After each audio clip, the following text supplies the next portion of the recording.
Hello again from my front porch.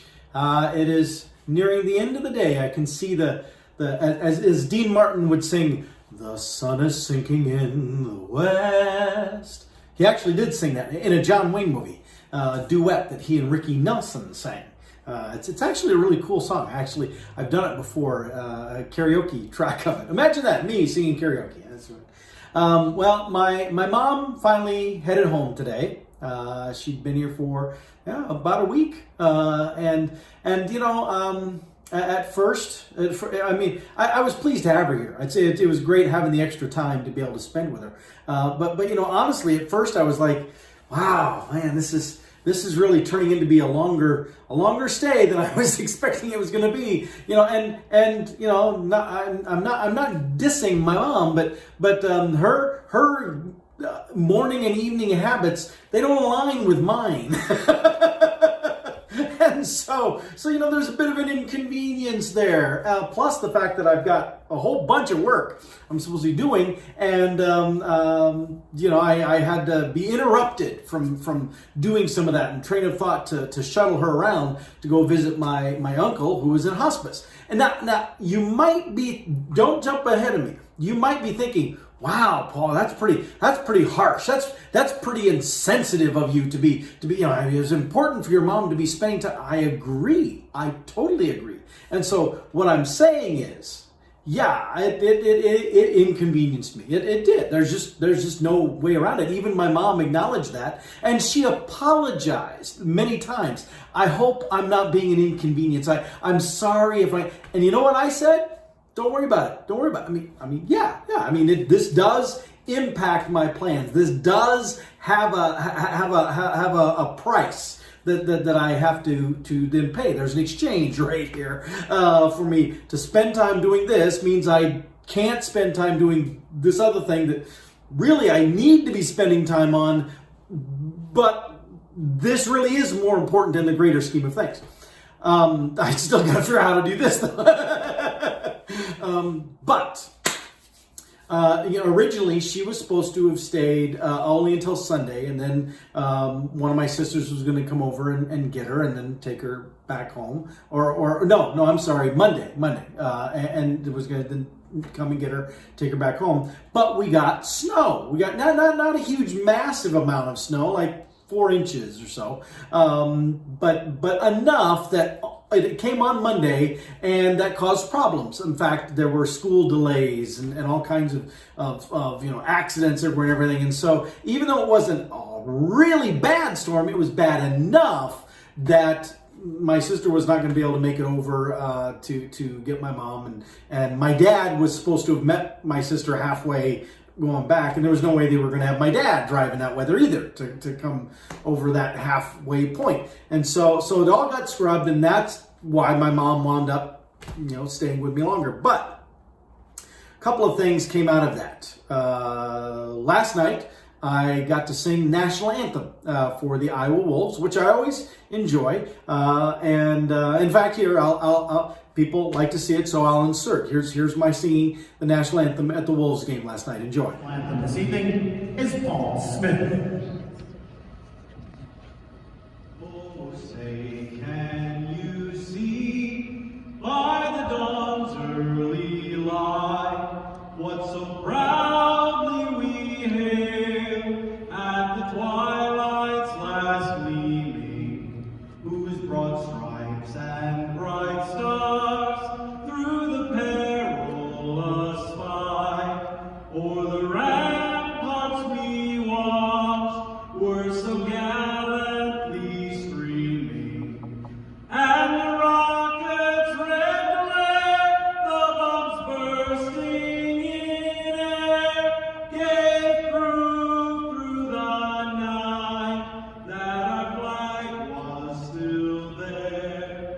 Oh, say does that star-spangled banner yet wave o'er the land of the free and the home of the brave? Well, let's hear it for Paul. So there you go. There's me singing the national anthem, and because my mom was still here, I took her along. So she got to be there at the game. I used my 4 tickets for my bestie Tara and for my good friend Michelle, because Michelle just loves the basketball games, and she says she likes, especially when we get to sit close enough that she can see the players sweat.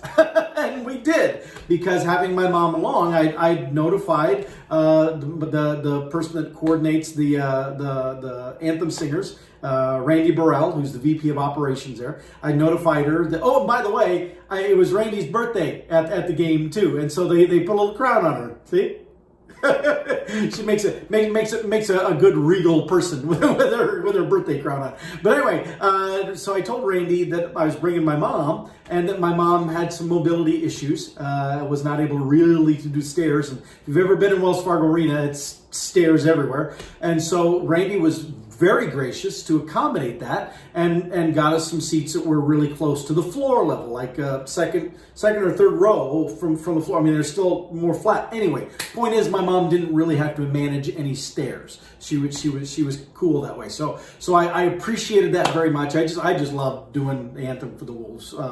They're always very, very nice and very accommodating, and my mom loved it too, because she'd never been to a professional basketball game. It was a nice break from the emotional stress of spending a lot of time with her brother in hospice.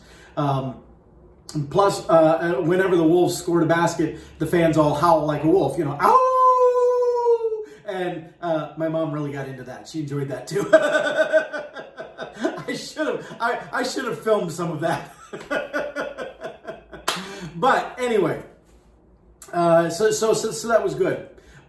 But the even bigger reason that it worked out that she was still here was I took her up there this morning to the hospice, and I wasn't planning to stay. And I've done that a couple other times here this week, where I've taken her up and I've dropped her off and came back home because of the work that I needed to be getting done. And I was really toying with doing that again today, but I thought, no, I've done that a couple of times now.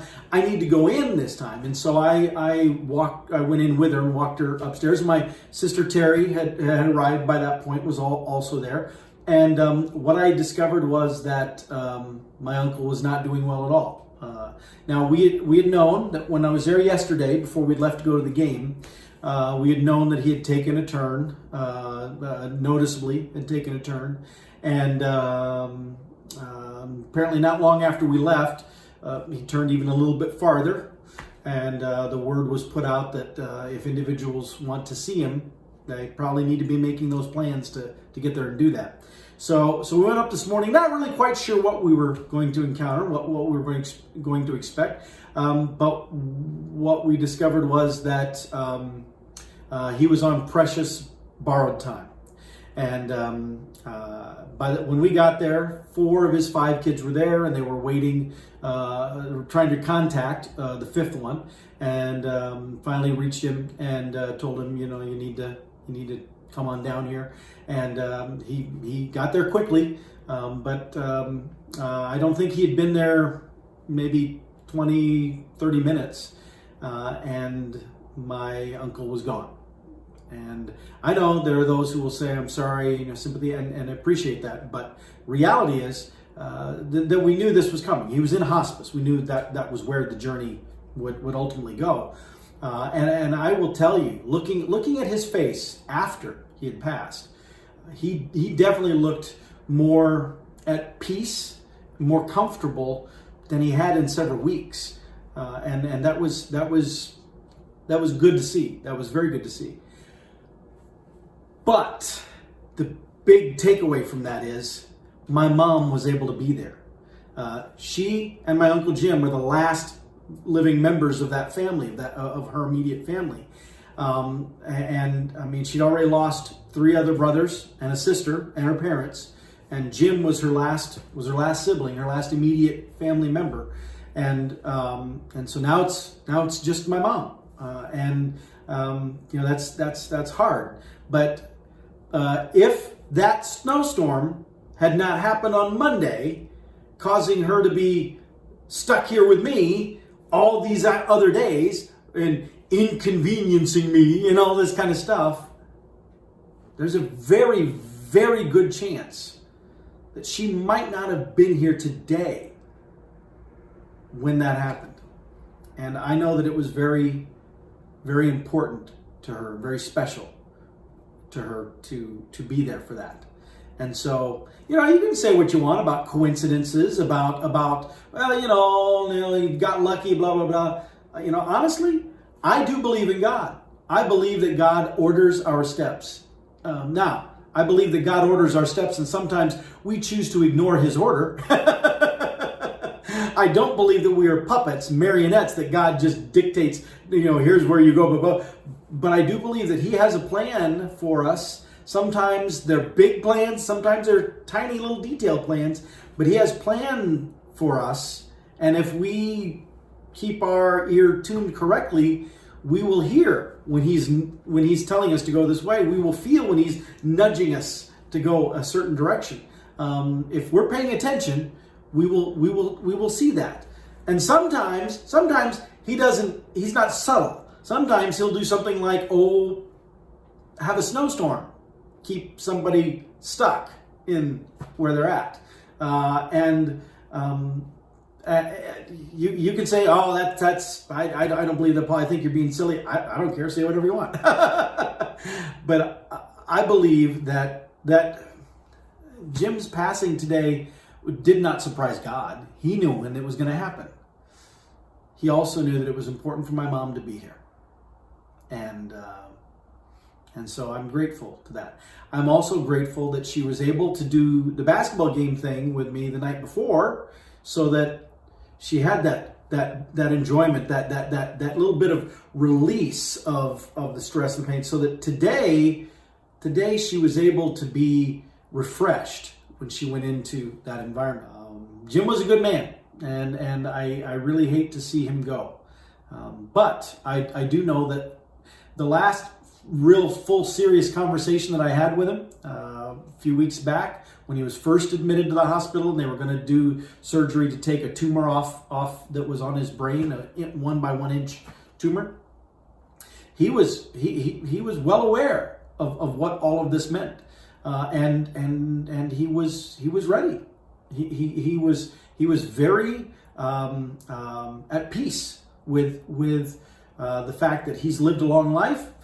He's done a lot, and if this is the way it ends, if this is where his number's finally up, then okay, he's good with that. And I thought, wow, that is such a remarkable attitude.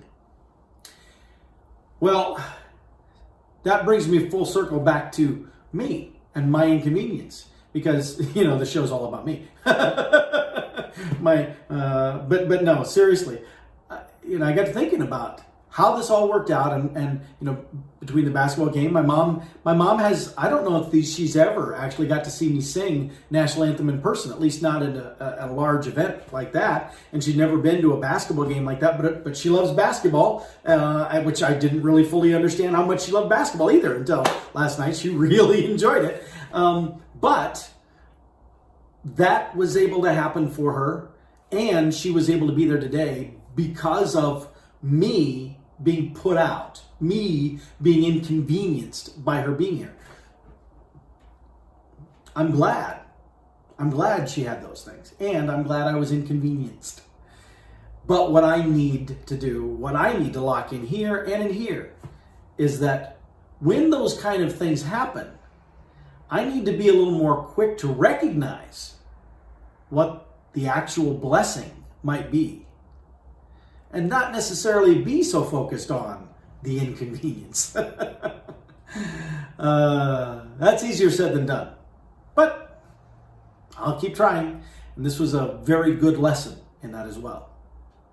So, as the sun is sinking in the west, and this day is starting to come to an end, at least the daylight portion of it. The nighttime portion won't be done for quite a while because I'm still working away, catching up on all that stuff I didn't get done.